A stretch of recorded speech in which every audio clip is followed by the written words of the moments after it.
When we think of legendary heroes throughout mythology, one name always comes to mind, one that most people recognize, even if they haven't heard his full story or studied Greek mythology. You may know him best by his Greek name, Heracles, or his Roman counterpart, Hercules. He was best known as the last mortal son of Zeus, a man born from a mortal woman who would later ascend to divinity upon his death. Heracles' mother was the mortal woman Alcmene.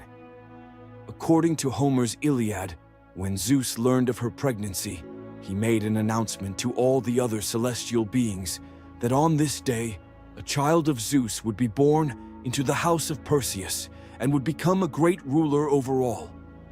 His wife, Hera, made him swear an oath that this prophecy would come true. However, Hera had her own plans. She descended from the heavens to the city of Argos, where she found the wife of King Sthenelus, a descendant of Perseus. Hera caused this woman to give birth prematurely, ensuring that her son, Eurystheus, was born on the same day as Heracles, but would be the one to fulfill Zeus's prophecy instead. Not stopping there, Hera also tried to prevent Alcmene from giving birth to Heracles and his twin brother, Iphicles. She sent one of Alcmene's servants, Galanthus, to deceive Eileithyia, the goddess of childbirth, by telling her that Alcmene had already given birth. However, Eileithyia was not fooled and eventually allowed Alcmene to deliver her sons. Though Zeus's prophecy was fulfilled, it was now Eurystheus who would become the great ruler instead of Heracles. Fearing Hera's wrath, Alcmene secretly gave her son away. He was eventually taken to Olympus, where he was unknowingly nursed by Hera herself. Not recognizing the infant, she took pity on him and fed him, but Heracles suckled so strongly that she pushed him away in pain. According to ancient Greeks and Romans, the milk that spilled across the heavens formed the Milky Way. Drinking this divine milk is what granted Heracles his supernatural strength. Athena, another celestial being, eventually returned Heracles to his parents. As an infant, he was originally named Alcides, but he was later renamed Heracles in an attempt to appease Hera. However, Hera remained vengeful and sent 2 giant snakes into his chamber. While his brother Iphicles cried in terror, Heracles grabbed the serpents with his bare hands and strangled them. When his parents found him playing with the dead snakes as if they were toys, they sought the guidance of the blind prophet Tiresias, who foretold a remarkable future for the boy, one filled with battles against fierce and deadly monsters. Hera's actions in this tale seem to be motivated by her bitterness towards Zeus.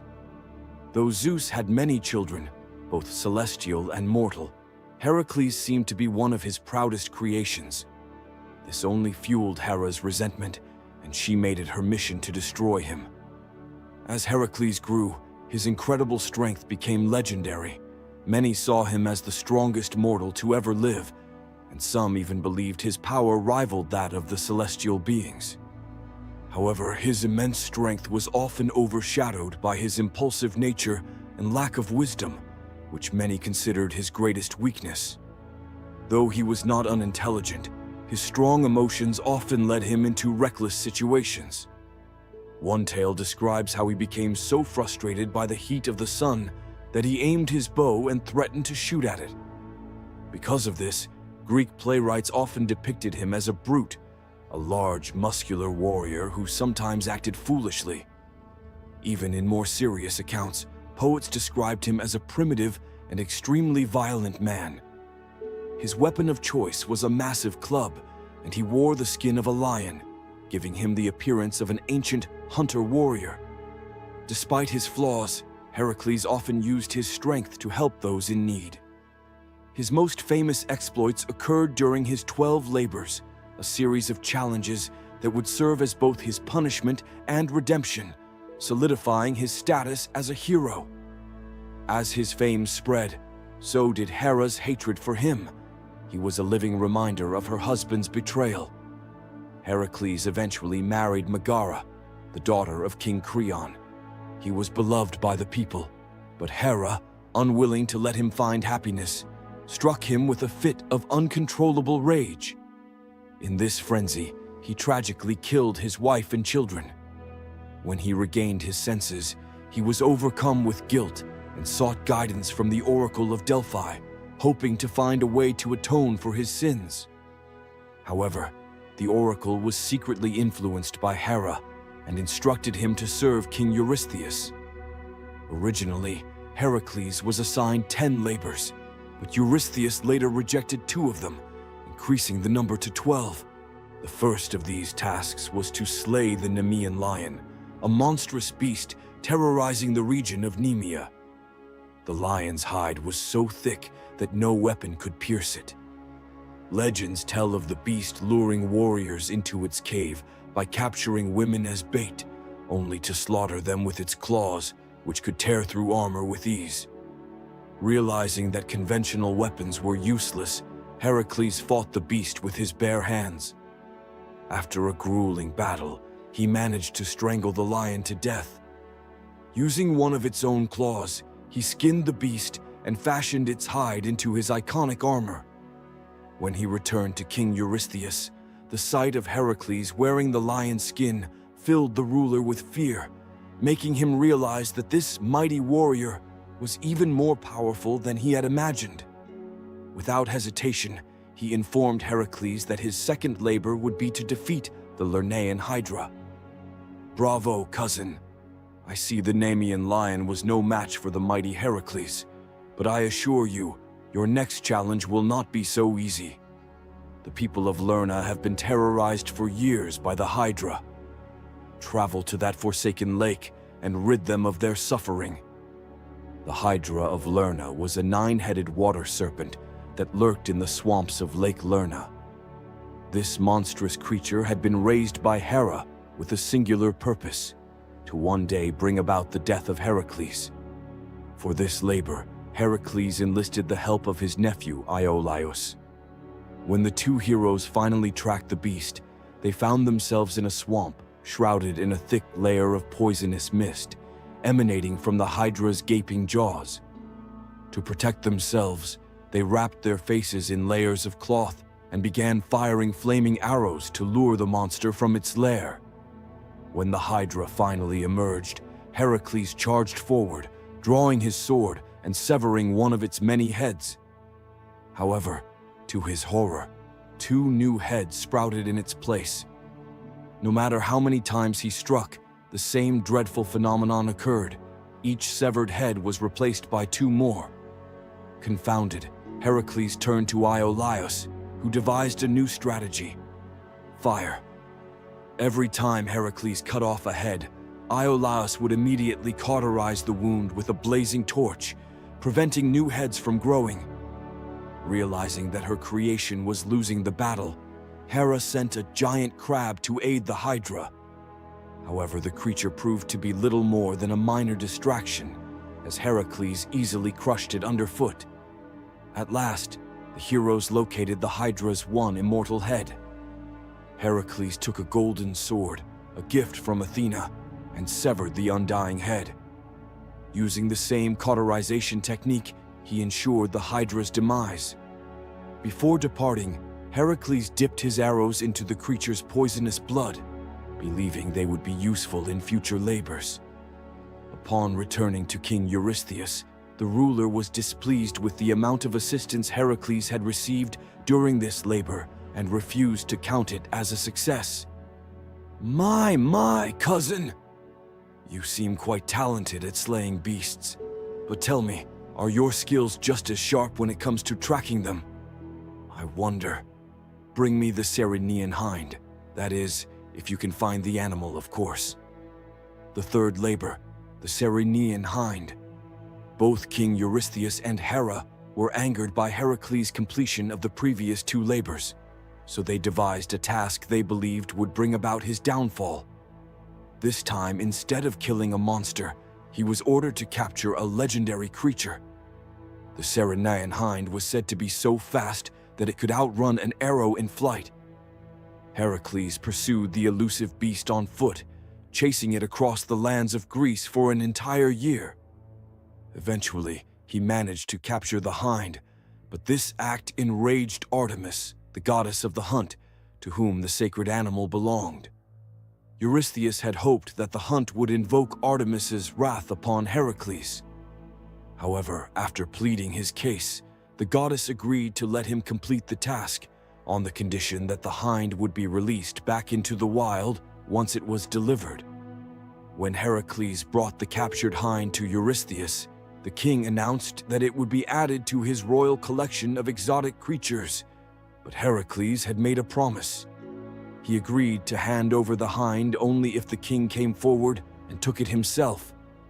The moment Eurystheus reached for the creature, Heracles let it go, and the hind sprang into the air, racing back to Artemis. Laughing, Heracles mockingly remarked, "It seems, my king, that you were not quick enough." Embarrassed and furious that another labor had been completed, Eurystheus issued a new challenge. "Bring me the Erymanthian boar." The fourth labor, the Erymanthian boar. Like many of the creatures Heracles had already faced, the Erymanthian boar was a monstrous beast that wreaked havoc on the farmlands of western Arcadia. The wise centaur Chiron advised Heracles to chase the beast into the thick snow, where it would be at its most vulnerable. Following this advice, Heracles drove the boar into a snowdrift, trapping it. He then subdued the beast with a massive net and carried it back to Eurystheus. However, upon seeing the ferocious creature, the cowardly king leaped into a large bronze jar, demanding that Heracles take the beast away at once. Not all of Heracles' labors involved battles with terrifying monsters. Some, it seemed, were more mundane. "Heracles, my dear visitor, the largest stables in Greece are in dire need of a thorough cleaning. You may frown all you like, but that is your next task. Now go." The fifth labor, the Augean stables. Augeas was a powerful king who owned an enormous herd of divine, immortal cattle. As a result, his stables had accumulated a staggering amount of filth, untouched for over 30 years. Heracles was tasked with cleaning the Augean stables in a single day. However, instead of laboring tirelessly with a shovel, he demonstrated his ingenuity by diverting the courses of the Alpheus and Peneus rivers, sending their rushing waters through the stables and washing away decades of filth in mere moments. Augeas had promised Heracles a share of his cattle as a reward if he succeeded. Yet when the king saw how Heracles had accomplished the feat, he refused to uphold his end of the bargain. Furious, Heracles considered killing the king, but instead chose to overthrow him, placing Augeas' exiled son, Phyleus, on the throne. When Heracles returned to Eurystheus, the king once again refused to count the labor as a success, claiming that Heracles had used trickery rather than strength. Since the water had already cleaned the stables for Heracles, and because he attempted to claim payment for his service, King Eurystheus told him, "You still have 7 labors to complete." Heracles returned to him after having defeated the Stymphalian birds. The Stymphalian birds were a flock of dangerous, man-eating creatures trained by the god of war, Ares. Wherever they flew, crops were destroyed and townspeople fled in terror. Heracles located them near Lake Stymphalus, but he faced difficulty reaching their nests, as the soft marshland couldn't support his weight. Seeing his struggle, Athena appeared to Heracles and gave him a rattle crafted by Hephaestus for this specific task. When Heracles shook the rattle, the birds woke from their slumber and flew into the air, where Heracles shot them with arrows dipped in the poisonous blood of the Hydra. The ones he couldn't kill fled and never returned to Arcadia, instead settling on the island of Aretaeus, where Jason and the Argonauts would later encounter them still alive. King Eurystheus then gave Heracles his next task. "I see you've done well, cousin. Sail to Crete and bring me the Cretan bull for your 7th labor." Heracles sailed to Crete and asked King Minos if he could take the bull, which had been causing havoc all over Crete. The king agreed, and Heracles took the bull back to King Eurystheus. The bull was later placed in a cage, but it eventually broke free and caused chaos in the town of Marathon until it was eventually killed by the hero Theseus. "Why do you look so smug, Heracles?" Eurystheus mocked. "It's just a bull. Your next task is far more challenging." Heracles was then assigned his 8th labor. "Travel to Thrace and bring me the mares of Diomedes." King Diomedes of Thrace, a barbaric king and son of Ares, had bred wild, man-eating horses that were uncontrollable. Heracles, knowing this task wouldn't be easy, took several companions with him. When they captured the horses, King Diomedes and his men pursued them to reclaim the horses. In the battle, Heracles left his most trusted companion, Abderus, in charge of the horses. However, upon his return, Heracles found that Abderus had been eaten by the horses. Enraged, Heracles fed Diomedes to his own horses. On the way back, he calmed the horses and took them to King Eurystheus.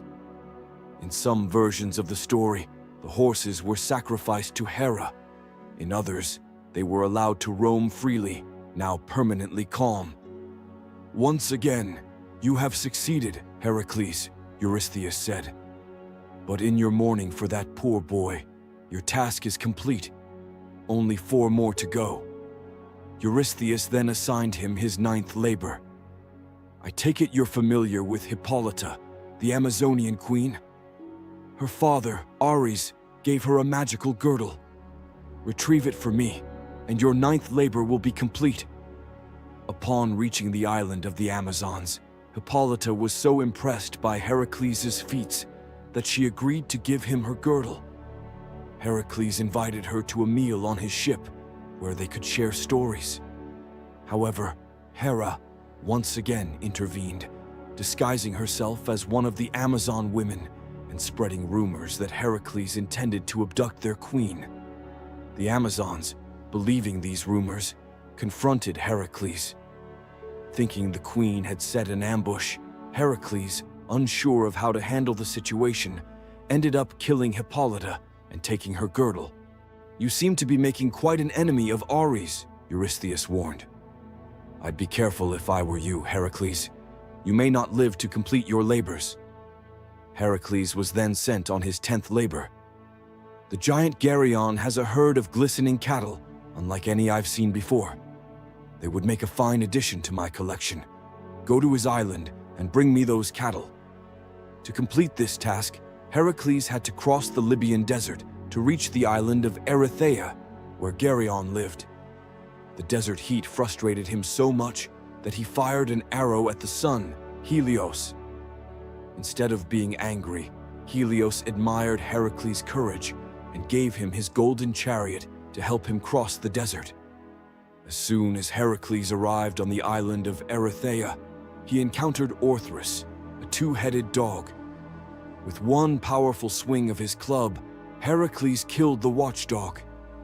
The herdsmen rushed to help, but Heracles dealt with them in the same way. When the giant Geryon heard the commotion, he confronted Heracles. Described as a 3-bodied giant with 4 pairs of wings, Geryon did not faze Heracles. The giant met the same fate as Orthrus and the herdsmen, falling victim to Heracles' club. Heracles led the cattle to the ship and set sail back to Eurystheus. Now that Heracles had completed 10 of the 12 labors, only 2 remained. The next task was to travel to the garden of the Hesperides and bring back some of the golden apples guarded by the gods. These golden apples had been a wedding gift from Gaia to Hera, and the garden was guarded by the Hesperides and the serpent Ladon. In some versions of the story, Heracles tricked the Titan Atlas into retrieving the apples for him, while in others, he charged into the garden, killed Ladon, and took the apples himself. With only 1 labor left, Eurystheus began to accept that Heracles might indeed achieve the redemption he sought. He assigned him a final task, one that was thought to be impossible for even gods and most mortals: to travel to the underworld and bring back its three-headed guardian, Cerberus. Guided by Hermes and Athena, Heracles ventured to the gates of Hades. Athena warned him that taking Cerberus without Hades' permission would not end well. However, when Heracles explained his need for Cerberus, Hades agreed to let him borrow the giant three-headed hound on one condition. Heracles must subdue Cerberus without harming him. Heracles, with no other choice, began wrestling Cerberus while Hades watched. Eventually, he overpowered the hound and promised Hades he would return Cerberus once his labors were completed. When he returned, victorious and carrying Cerberus, Eurystheus was horrified. He declared that Heracles had completed his labors and absolved him of his sins. "Leave now and take that beast back to the underworld," he demanded. Heracles had finally completed his epic journey, which had lasted many years.